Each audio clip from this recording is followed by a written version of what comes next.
It's a 2022 Kia Sorento. We are driving to Denver. And we are...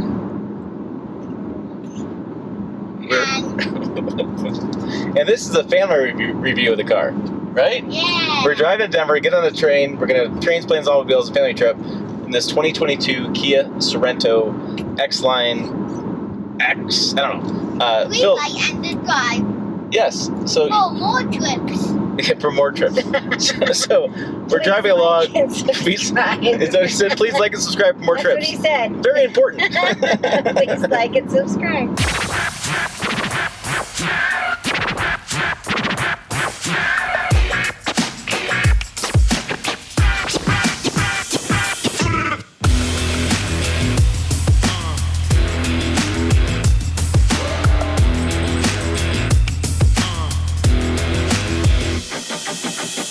So we're on the road. We wanted to last task to do before we hit the road was get to our trip was doing a review on this. Driven around all week. You've driven it. I've driven it. I've been in the back. I've been in the front. And I gotta say, for $45,000, it's great. Yeah, I think they nailed it. I really like it. Yep. And so, it can come off. Oh, and that comes off. Okay. What is? I don't know what that is. But I will say the kids' sitting position back there, they got plenty of room. We haven't really used the third row seat yet because we've been loading stuff in the whole time. But they are little small third row seats. But you do have it feels like a little bit of stadium seating in the back row where you sing up a little higher, right? Mm-hmm. Yeah. Are you rubbing your chin? Yeah, he is. He's All copying you. So there's some good room back there. Lots of headroom. I was really surprised with. Lots of hip and shoulder room. Yeah. Up front, pretty nice driving position. Lots of good visibility. I like the little vents by the mirrors. As far as vent windows by the mirrors, just lots of visibility. And they really have nailed the key things, right? So drive's nice. Lots of power with the turbocharged engine. Heated and cooled seats, heated seats, good visibility. Yeah, it's got all those things. Oh, you're loud. Yeah. Is it my turn? Yes. Okay. So, as some of you may know, I'm getting ready to trade in my Mazda. I've had a CX-5 for 3 years. Queenie has been a great car, and we're going to be sad to see her go, but this Kia is really right at the top of my list if we start to look at an SUV versus a truck.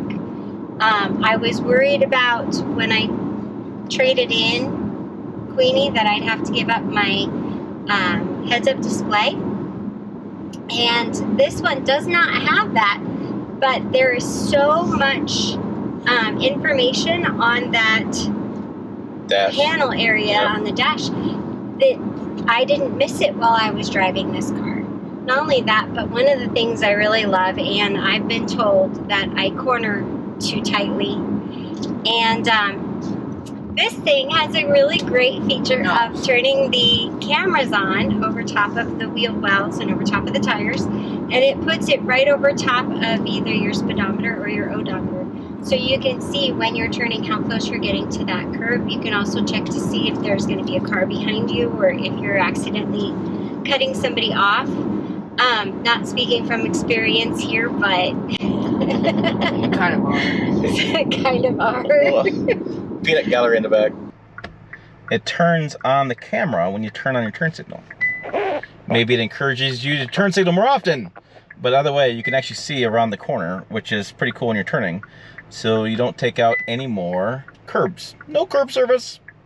But this has been a really interesting and fun car to drive. I love turbos, and this really made me smile this week driving this. Yeah, the lights over the tachometer, speedometer are really kind of cool as far as the cameras there. I was surprised there's no rear view camera display up here. This can become standard, especially when you have this many rows of passengers. It'd be nice to have a digital display up here. Other brands do it, and that way you can look behind you. This camera off, basically the tailgate puts it up there. So one of the things I could see a little bit better on there. There's also no garage door openers in the bottom of this mirror either. So there's no digital mirror and there's no garage door openers. So, and you don't have any garage door openers there either, that I can tell. Also, you should able to put on the camera, also do the air on. Oh, they want rear air control. Oh. They can't control their air in the back. They want some rear air control. I just want to do 2 things at once. Well, there's also chargers down here. Are they USB-C or USB? There's 12V, 108W. And it just looks like a charger. So there's plugins. I don't Heads-up display was interesting that it didn't have it. I don't really miss it because, again, like you said, the dash was so good. Right? I have paddle shifters. I can really get in gear. I have sport mode. You can really have some fun with this at times. I did find the mirrors fold in for this price point. That was pretty cool. I used them this morning at the car wash, and so typically in this price point you don't get to that kind of features, but it worked out good for me. It's got different drive modes on the navigation screen, which again we're driving, can't really show you. But I took some video of it, so I can show you that one. Eco, comfort, Yeah, those are the sport, drive modes. smart. A couple things I really like inside is going to be right here. In this trim level is a wireless charger. You just drop it in and it starts charging immediately. And what's nice about that is that it can be incognito. You can see it started charging and I don't even see it. And it's out of my way. I got tons of space. We get a cup holders. Nice little bin here. I actually do use this bin quite a bit. I have differential lock, which is interesting on this size of the vehicle, something probably doesn't get used very often, but I have different drive modes, Eco, Sport, and Snow and Smart mode, which means it's going to adapt to you. I have heated steering wheel, which is cool, and heated and cooled seats, which we're going to turn those babies on. So, downhill assist control as well, and then we have the camera view. Press that, you can see the cameras going around the screen. So, just some cool stuff right here. This layout is pretty nice, plus I have all these different air vents, which makes things really nice. And I have some storage in here. This isn't as much as I would have hoped. This is probably one downside, not much center storage there, but again, a good little storage cubby here, for keys. This is what I use that a lot for. I'll grab, either put my wallet over here, and I'll grab my keys. And that works out pretty well. So, and that, the steering wheel, you have adaptive cruise control, you have the stereo modes over here, lane departure over here, and this is how much room there is for adaptive cruise control. I have the different dongles, which I call the dongles. This is for the windshield wipers, and then we have the lights. And nice finish over here. I like these set buttons, like this wood trim combination. Again, highest trim level of this car. And I think our price is, let me look at this more closely. It's $45,000 out the door, and this is the X-Line SX Prestige all-wheel drive 2022 Sorento. 24 city, 22 combined, or 24 combined, 22 city, 27 highway. So pretty decent fuel economy for size vehicle it is, 3 rows, and suggested retail price $43,000, all in $45,000, because all this stuff gets included. A ton of options. Included 2.5 liter turbo engine, 311 foot-pounds of torque, 8-speed dual clutch transmission. So, quick little walk around the inside of this Sorento. A few things I liked before all the kids get in here and we make a big mess about everything.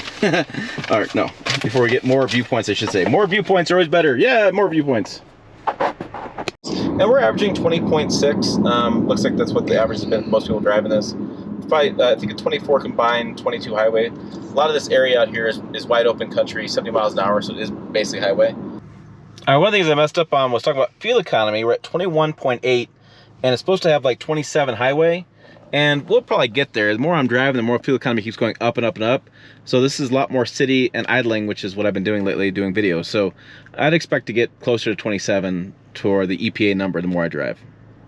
And yeah, just about a few of those things. Okay, one little negative.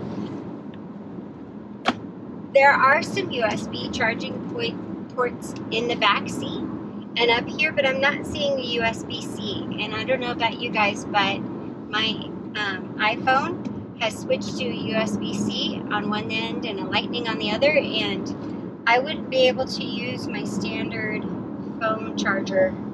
Yeah, you'd have to use this car. I'd have to get another phone. We have an old adapter for that, so. Or an adapter. So I would say, I mean, overall, I like it. Everything. It's a really good vehicle. I think they've done a really good job with that. Again, you get a really good warranty too.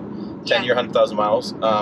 Some of the tech is a little bit, as far as USB is maybe a little old. I do have the wireless charging. Maybe update that a little bit. Digital rear view mirror would be great. And I would just like a little bit more storage in the center console. I'll show you some video of that. It seems like that's kind of a few small things, but you know, again, panoramic sunroof. Oh yeah, with thick panoramic sunroof, which is off because we're filming. You can't see anything with it in. Not only that, it's like 90 degrees outside, it's and hot. we don't need more sun coming No, in. not today. But it is nice in wintertime.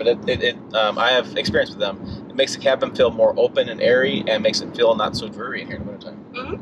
So there you go. That's all our thoughts. You guys boys got any You thoughts? guys have any? I don't know. And raise your Yeah. hand. What's up? What's really helpful is this thing down here. What It's is like, it? There's pockets. Oh, there's pockets Oh, there's on the pockets. side of the Pockets, seat. and then there's pockets behind. Don't forget anything in those. Yeah. This is recording now. We need B-roll. So I want you to grab this. I want you to point that screen at the storage thing you picked out. You pointed out. Don't talk. Just point that at the storage. You can put it on the side of the seats. And it gets need B-roll then. So point at that, nice and slow. Go really slow. Show it off, and then Cody, you had a thing about the door handle or something. Make sure you put that. Yeah. So just show it. That's enough of that. Move that around and No, show he's it. doing great. Are you? Okay. Yeah, he's doing great. Okay. Now show the door. Just the Well, I had handle. the door handle too. Okay. So then show the door handle.